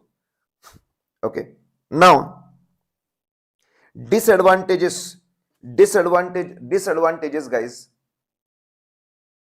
Disadvantages of the remote system. Civics. Connectivity issues. Many times this happen that link may go down. There is no smooth and consistent connectivity, internet connectivity, and because of that there is a breach of communication, breach of data transfer, and work will halt because of connectivity issues. Visualization issues. You cannot exactly visualize how business is happening, how operations are happening in reality. You may not be able to visualize it. You will not be able to see movement of the products. You will not be able to see movement of people. You will not be able to see body language of the client. There can be different time zones. Okay. What is the tone of the client? You will not be able to understand, visualize things how they are happening. Lot of integrity issues. So disadvantage, there will be a lot of civics issues. Civics means you must be aware how citizens should live, that is how citizenship related things. There are civic problems, connectivity problems, visualization problem, integrity. Data there can be edited PDF, there can be edited PDFs, there can be edited screenshots. Okay, there can be integrity issues in data sharing. Then cultural and legal challenges. People of Japan may not understand people of Brazil. So the people from different cultures come together. They may not, they may have different perspective with respect to time, with respect to how they greet each other, with respect to how they talk to each other. So there can be cultural challenges, and different countries have different laws. There can be legal challenges. Somewhere data sharing is fine, somewhere data sharing is a big problem. A lot of care has to be taken. So there can be cultural and legal challenges because people across the globe are coming together. There can be security issues. Sensitive information may get leaked. So there can be connectivity issues, civics, connectivity issues, visualization issues, integrity of the data, cultural and legal challenges, and security issues can be there. So guys, again, very important, what are the advantages and disadvantages of remote audit? Then next is, what is data analytics? What is data analytics? Okay, and give example of data analytics. So what is data analytics? When loads of raw data is used, it is studied, analyzed, it is studied, analyzed, processed to derive some meaningful information. To derive some meaningful information, okay, that is called as data analytics. Benefits, you may come across a lot of data patterns, you may come to know patterns, you may come to know unusual, abnormal things, and you may be able to extract a lot of useful information for audit. For the help of, you may come to know patterns. No, you must be studying a lot, just giving a parallel example, that uh, those who do morning walk, this will happen. Those who do regular exercise, this will be the advantage. Those who don't do, this will be there. Okay, don't those who do fasting, this will happen. Those who don't do fasting, this will happen. So you may come across a lot of patterns, lot of patterns about, uh, on similar lines in finance also. Patterns about the products, about the months, per unit things, per unit incomes, expenses, per unit taxes. New patterns will come to know. Okay, this is the average raw material cost. Okay, this is the average electricity consumed. A lot of different patterns which can be used for examination later. You may come across unusual things. Okay, in audit, all these analytics can be of great use to find out the risky areas, and we may work on that. It will make us efficient. It can be very used to find out the risky areas, and to work on that, it makes us the efficient, improves the quality overall. Okay, now there are a lot of different softwares which can be used. A lot of different softwares can be used, guys. We have now in our module it is given Caseware, ACL, Ultrex, Power BI, and they do similar things. A lot of them, they import the data. They import the data, they clean data, they make it processable. Calculations can be, they import data, they clean the data, they transform the data, they make good reports, visual reporting, graphs and percentage analysis, monthly analysis, daily analysis. Okay, lovely piece of data can be there. So these some of them have a lot of good audit functions, some of them have accounting functions, some of them are accessible from anywhere, the different features. So all these softwares help in data processing. On the left side, they are the common points you can write, and then the special points we have given. In we have taken example of ACL. So audit command language, you explain that it's a beautiful software for extracting the data, absorbing the data, cleaning the data, analyzing the data, making meaningful graphs, charts. Okay, it's very useful in it can be used for sampling. It can be used for sampling. The special thing is that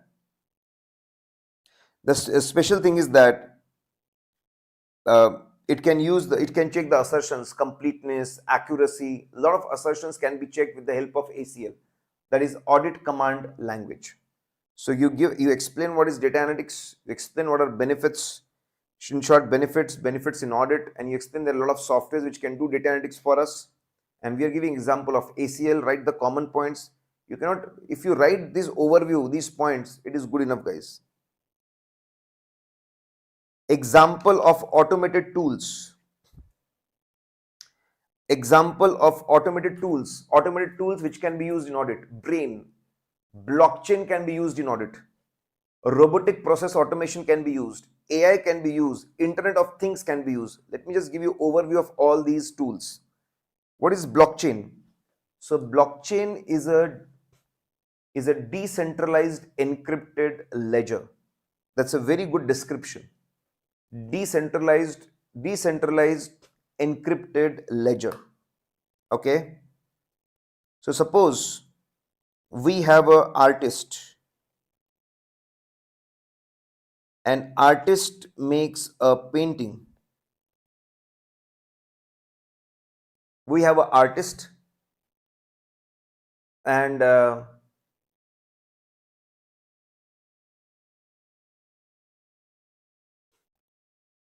artist makes a painting, or let's take one example.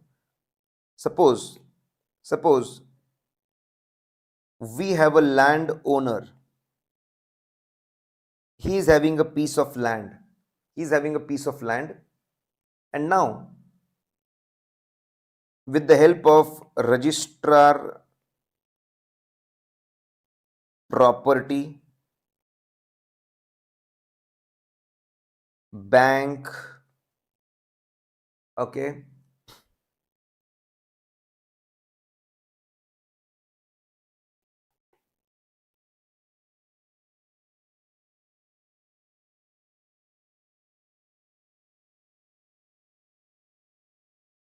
IT ministry. I'm simply taking some authorities. IT ministry.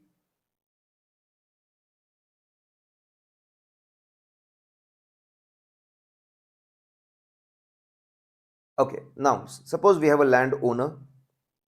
What will happen? Landowner is going to landowner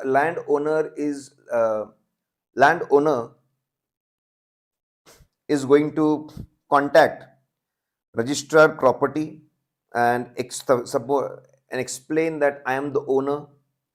Again, go to bank and explain I am the owner. IT ministry, I am the owner. And in this way, suppose there is a special organization, I am the owner, give documents and explain. They will independently verify, all these entities will independently verify, is he real owner? Is he real owner of the land? Okay. And they will approve that yes, as per me, he is the owner. He is the real owner. They will keep a record. He is the real owner. Associate bank, IT ministry, all of them are going to have ledger. All are going to have ledger, and they say that okay, there's a real owner. So in blockchain, multiple authorities are involved. These multiple authorities, after approval process, maintain ledgers, maintain encrypted safe ledgers, and these ledgers these ledgers are in sync with each other, and they prove that he is the real owner because all the four are there. Now whenever there is any change in the ownership, whenever there is any change in the owner, whenever there is any transaction happens, this transaction will be again approved by all the four of them. And if it's approved by all four of them, again they will put a block. They will put up information block. So the point is, authorities are going to verify and put an information block. Again, all of them are going to analyze, approve, and put an information block. So every change in ownership, every agreement of the property, every finance transaction of the property is going to have an information block. Information block, all are going to have different ledgers and information block, and it's going to have chain of the blocks, and that's called blockchain. Now the good part is no one can manipulate. If anyone tries to manipulate IT ministry's block, okay, immediately everyone will come to know, okay, this is compromised, let's reset it. Because if you want to do manipulate, you will have to manipulate five ledgers at the same time.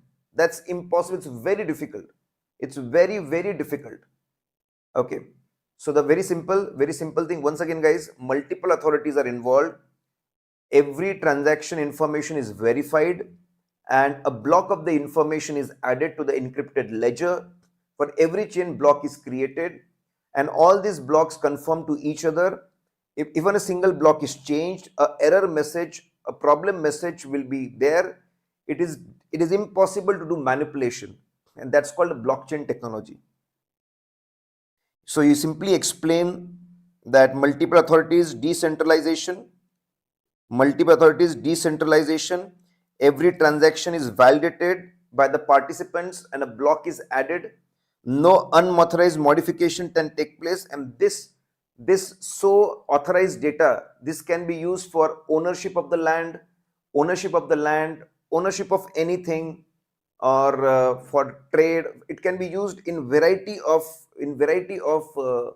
there are a lot of use cases. It can be used for ownership records, it can be used for usage records, ownership records, usage records, any records you want to maintain, any sensitive records. Then we have robotic process automation, brain. What is robotic process automation? When softwares and machines try to mimic human actions, human actions, okay, uh, human actions, software technology, they come together, softwares and hardwares, they come together and try to do what human beings normally do. That's called robotic process automation. For example, for example, you have to reconcile, you have to check whether the creditor accounts are proper. So this is a very standard step people do. Every month they will take the opening balances, match whether opening is matching. Every month they will download the purchase transaction, whether entries were there. Every month they will have the bank statement, how much payments were done. Every month they will have debit note, credit notes, whether the effect was proper, and then closing balances. So if there are repetitive nature of transactions, there will be softwares and hardwares trying to mimic that on their own. On their own, they will get the ledger data.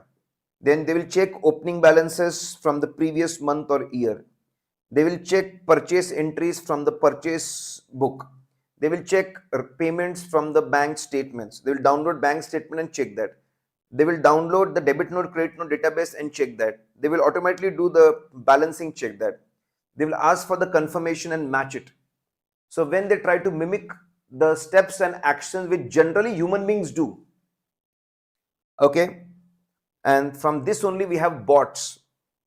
So bots are nothing but robots, and they are doing certain repetitive nature of transactions. They are behaving like what humans do. Then what is artificial intelligence? In artificial intelligence,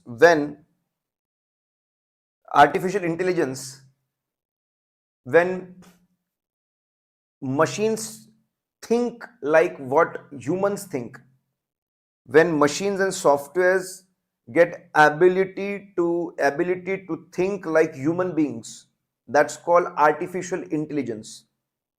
Artificial intelligence, they can interpret what we are saying, they can process our instruction, they can take instructions in the natural language, they can process it and they can respond, they can think like human beings, they can listen like human beings, they can think like human beings, they can process data like human beings, they can give responses like human beings.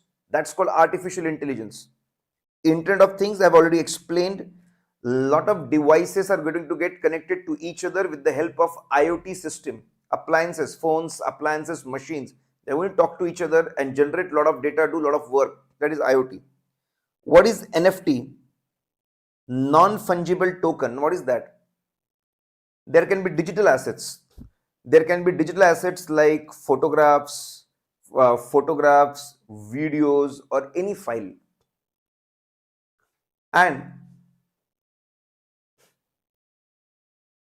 you can get it registered. You can get it registered on the website.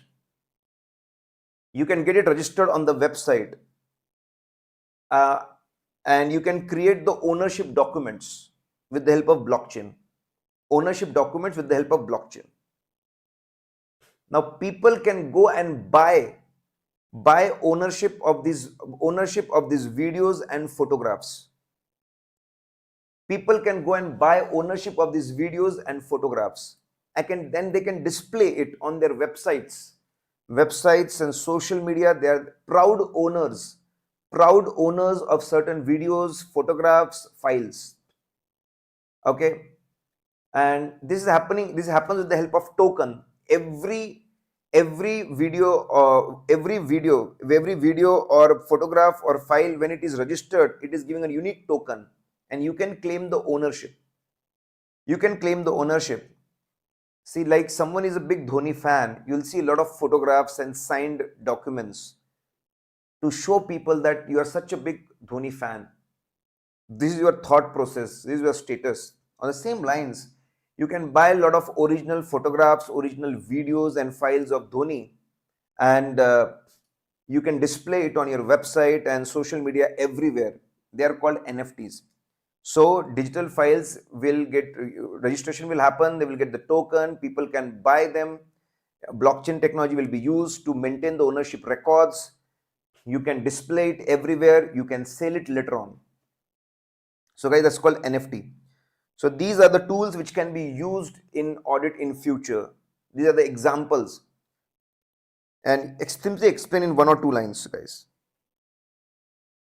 Now guys, what are risks because of IT? Emerging technologies are great benefit, but there are substantial risks. This concept is similar to the IT risk.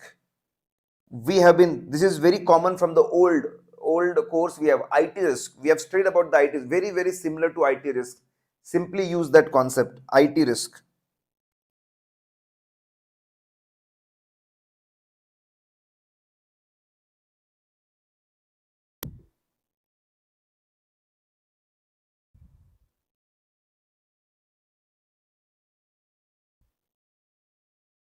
Very similar to DA.100.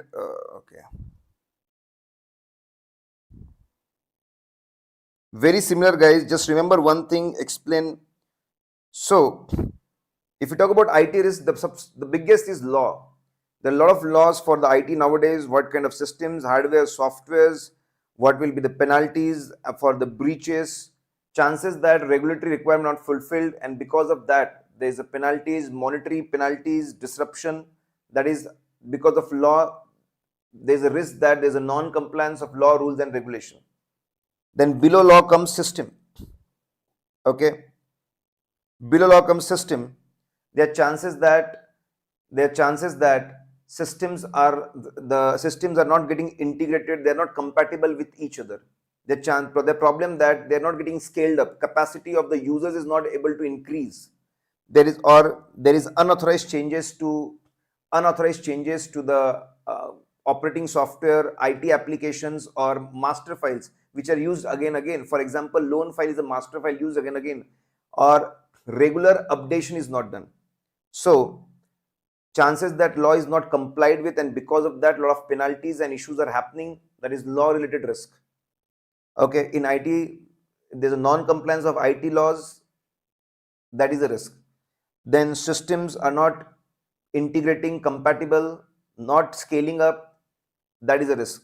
Unauthorized changes in systems, failure to make changes, that is a risk. Below that, IT person, they get a lot of privileges and powers and access. They may misuse it. Person related risk. Data, there can be data destruction. There can be potential loss of data, unauthorized changes in the data. Okay, with the help of data, then processing happens.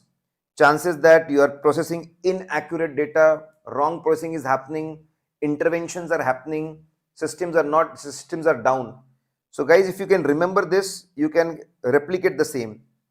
Law related risk, system related risk, it's in a sequence. First law related, system related, IT related, data related, processing related. Okay.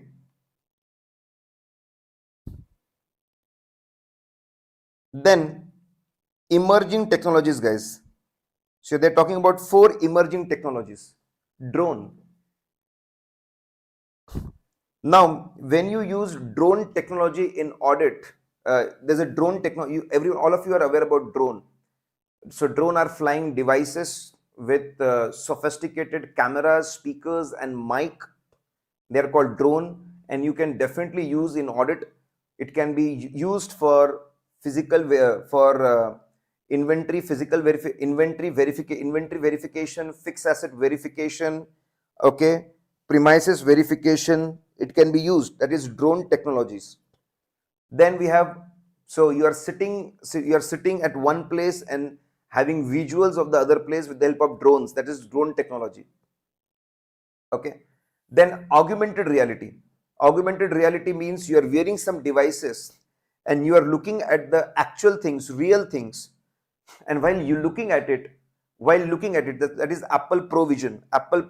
When looking at it, you can see the real things also, and you can see the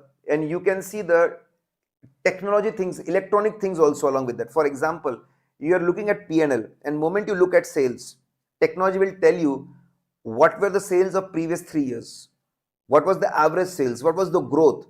So you are seeing a real thing also, and along with that, there's one more digital layer also. You are able to see digital things also. That's called augmented reality. You are seeing real as well as digital both. Then what is virtual reality? You're sitting in your office, and you are replacing the real world entirely with the simulated digital world. So you are sitting in your office and you are digitally visualizing, digitally visual. There's a complete digital environment. Virtual reality means it is not real reality; it is virtual reality. So virtual reality means there is a complete digital world in which we are sitting. In this digital world, you are talking to uh, uh, digital avatars of the people for meeting, for communication, for asking information, talking to each other for meetings. That's called virtual reality. So virtual reality means digital things are used, the whole digital environment is used for communication and information exchange. Then metaverse. So metaverse is a 3D space where all the technologies come together. In metaverse, there can be place where there is a virtual reality. There can be place where there is a augmented reality. There, every all the technologies come together. There is a place for virtual reality. There's a place for augmented reality. There's a place of artificial intelligence. There's a place of cryptocurrency. All the technologies come together. So in metaverse, you can have your offices, you can your offices for virtual communication, you can offices for augmented communication, you have cryptocurrency for transactions, you can talk to AI and get a lot of advice from them. So when they come together, that's metaverse. Now guys, how to audit bot systems. Now this is a case study guys, a really big case study, I don't expect it to come as it is, but because it is, I don't expect it to come as it is, but because it is in the module, because it is in the module guys, it becomes important for us. It is in the module, that's why it becomes important.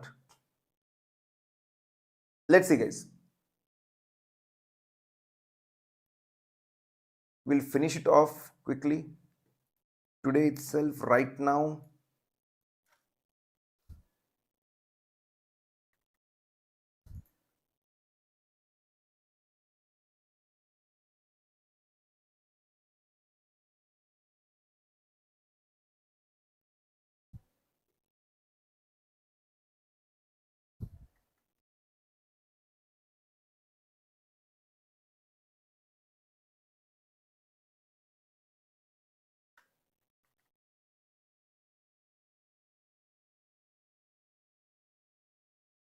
Let's see guys, now, so they are having a very simple case study that there's a very big airline industry and they are using AI bots.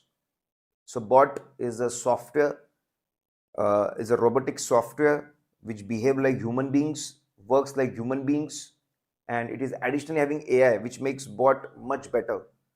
So they're trying to use bot. Bot can understand the human language and take instructions in human language and not a technical language.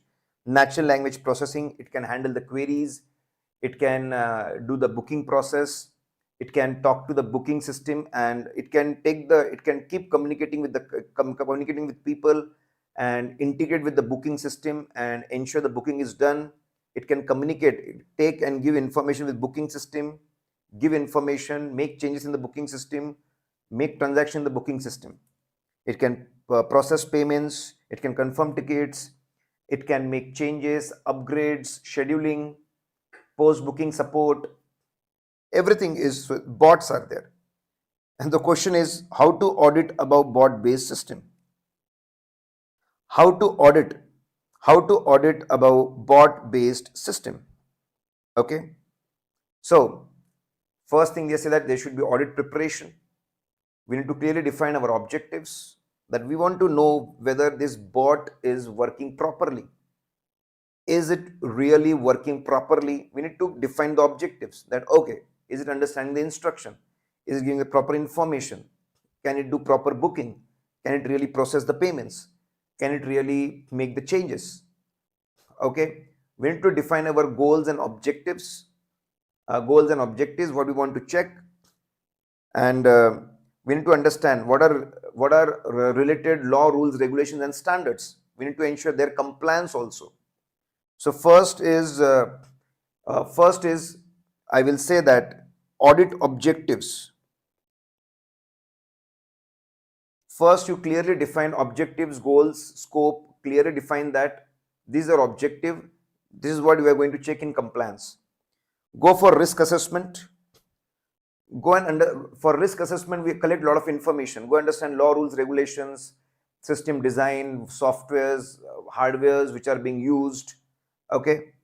Then internal control system, who can access, who can authenticate, encryption. So we collect a lot of information. We collect information of law. We collect information of system. We collect information of security controls. We collect information of their program logic, their performances, what kind of records, documents they maintain. Okay, so we collect a lot of information, and then we identify, assess risk. See guys, it's in sequence. We have made it in a sequence for understanding. First, audit object, talk about, see, it's very difficult to remember as it is. But you can, if you write this heading and write 2-3 lines, it is good enough. I really don't expect a big answer, but it is coming from module, so we should be having awareness. We don't know exactly how they will ask it. So audit objectives, then risk assessment procedure is nothing but collecting loads of information and obtaining understanding. Then identify and assess risk. Okay, identify and assess that what wrong things can happen. Miscommunication is one thing, but wrong booking can happen. Financial loss can happen. System failure can happen. So identify different types of risk. What is the probability of risk? What can be the financial impact? Then after identifying the risk, you may go for sampling, take use of system for sampling. Go and check it, execution, whether they are working properly. Go for the reporting, whether it's complying, whether objectives are getting achieved, whether law, rules, regulation, standards are going to get achieved. Then we are going to give them recommendations. Are they getting implemented? Whether weaknesses were communicated, are the recommendations given, are they being implemented? So roughly guys, you talk that we need to set audit objectives, what we need to check in bot system, what we need information, risk assessment, what information we need to collect, what kind of risk we'll identify and assess.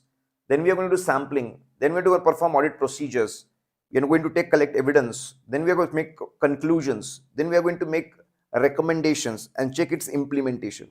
If you remember these headings and write 1-2 lines, that's good enough. Then we talk about phishing attacks. Guys, then we talk about phishing attacks. Now what is phishing attacks? We know about it. So they're simply talking about a CEO of a hotel was attacked, a phishing attack.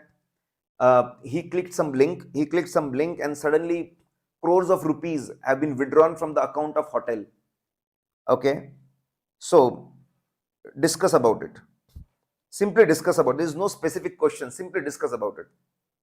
So we need to explain that a phishing attack took place. Phishing attack took place with the help of knowledge of the person and emails and SMSs. The person was contacted. The email looked very real communication was there, a feel was given that it's very authenticate communication, and the person was asked to click a link to extract some sensitive information, and suddenly after clicking or giving the information, the money was withdrawn from the hotel's reserves, bank balance, cash reserve went down. There was a big impact on the hotel. Okay, so what is the lesson? Lesson is very simple. We need to call people and tell them, and we need to educate them about the cyber risk. We need to educate them. We need to tell them about different type of cyber risk. We need to train them that what to do if you come across such information, such cyber attacks, that you should never click them, you should never share sensitive information, you should inform so and so person. Okay, and they should be very stringent whenever there should be very stringent access, where there should be very stringent access protocols, information transfer protocols. Okay, and there should be plan how to respond when there's a cyber attack or cyber issues. So there should be awareness programs, training programs, there should be strict protocols for the access, for the transfer of data, and there should be plan. So guys, if something like this come, you explain that this was a phishing attack and what happened because of that, and so there can be very simple question. What lessons you learned from this can come as a question. What lessons you learned from the cyber attack, from this such kind of cyber attack? Guys, because it's in module, we are giving it importance. Then again they are talking about a blockchain based system. So there is a bank and it want to digitize the information, and it want to use blockchain technology for certain information which is very crucial, very important. It should be digitized and blockchain technology will be used. That means there will be many participants will be there. They, after approval process, everyone will maintain block related to that information and a chain will be created. Now they're using blockchain technology and we are supposed to perform audit of blockchain. So first is preliminary understanding. We need to understand what information is digitized, for what information blockchain is created. We need to understand what are the various participants, what is the agreement with the participants, what is the approval process, what information blocks will be created. Okay, we need to have that preliminary understanding of the background and the blockchain. Then we need to understand internal controls. There should be strong internal controls. There should be strong policies and procedures of how strong internal control. There should be policies and procedures, documented policies and procedures of how a particular transaction will be processed, how it will be approved, how information block will be created, how it will be added, how on regular basis we'll check consistency of the blocks. So understand the blockchain, understand internal controls, understand the security measures. Whether this block should be encrypted, what is the level of encryption? We should avoid unauthorized access to these blocks. Okay, and people should use different encryption systems, very strong encryption systems, so that it is impossible to change all the blocks at a point of time. So we'll obtain the preliminary understanding. Just like we understand the business preliminary understanding, we understand the controls, we understand the security. We need to understand law, rules and regulations and agreement requirements. Then we need to check transactions. We need to check, okay, blockchain related, randomly select blockchain related transactions. What transactions, anything which updates the blockchain is a transaction. So we need to understand what things are covered in transactions, randomly select some transaction, understand whether they were properly validated, whether the proper effect was given, and whether the blocks reconciled with each other.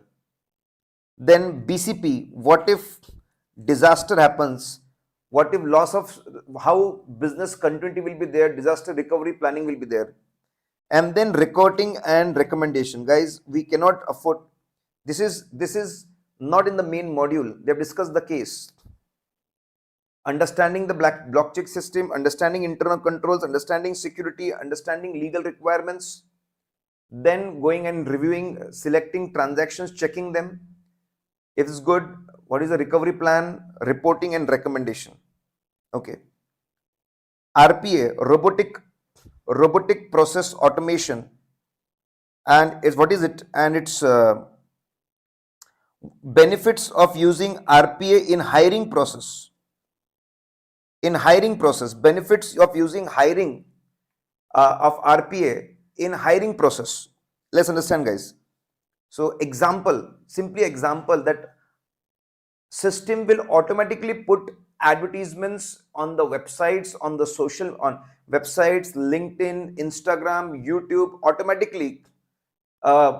So if bots are used, if robotic process is used in hiring, they will automatically put advertisements everywhere, and they will ask for candidates to apply for it.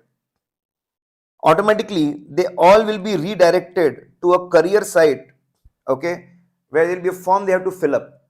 They will pull information from the candidate. They will information about their qualification, about their age or the past experience, existing salary, their expectation, their expertise, their analysis. Algorithm will scan through all the applications and they will find out the most suitable candidates for the desired posts.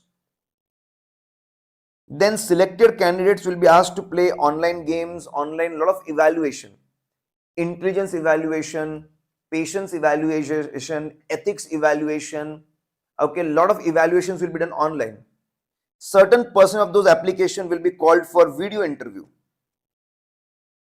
So a robotic process automation hiring will look like this: automatically putting advertisements, automatically redirecting to the career site, Google form, automatically capturing the information from the forms, automatically running the algorithms, automatically making them play certain games, and then few of them will be selected for video interview.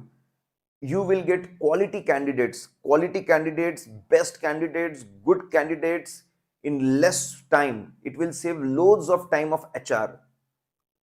Last question, guys. Computer assisted audit techniques.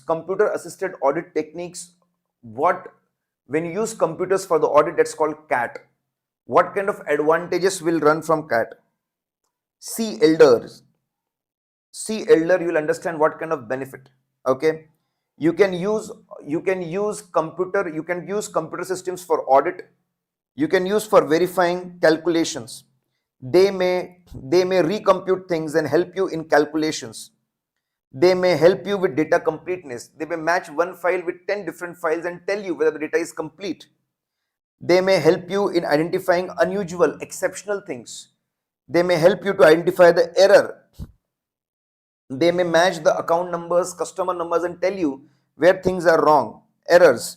They may help you with accounts which are exceeding any transaction balance which are exceeding the approved limit. Credit limit has been crossed. They may identify such things for you. They will help you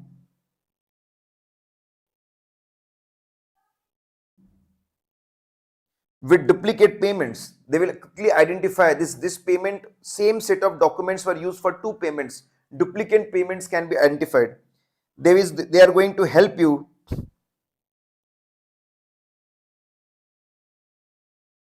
the two E's, we already, errors and exceptions, and then existence of records.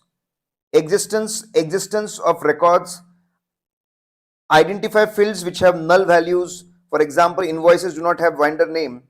They can quickly identify the records where the records are incomplete, data sets are not there, so that it can be filled up later on. Data consistency, whether it's in proper format, that can be checked. Guys, listen, there are a lot of points, but this shortcut will help you. C for it will help in calculations. C for it will help in whether the data is consistent. whether it is having the standard information, whether it's matching. Some of them are repetitive also. E for it will help you in identifying errors. L for limits. D for duplicate payments. E for again exceptions. R for records. Okay, so these are for these things, guys. We are through. We almost did today 21 questions. We did 2 chapters. Okay, guys, if you like the lecture, you liked our efforts, do keep putting your comments, keep sharing it. We love your comments a lot, and keep sharing with everyone. Bye bye, guys. Tomorrow we'll have the new chapters we are going to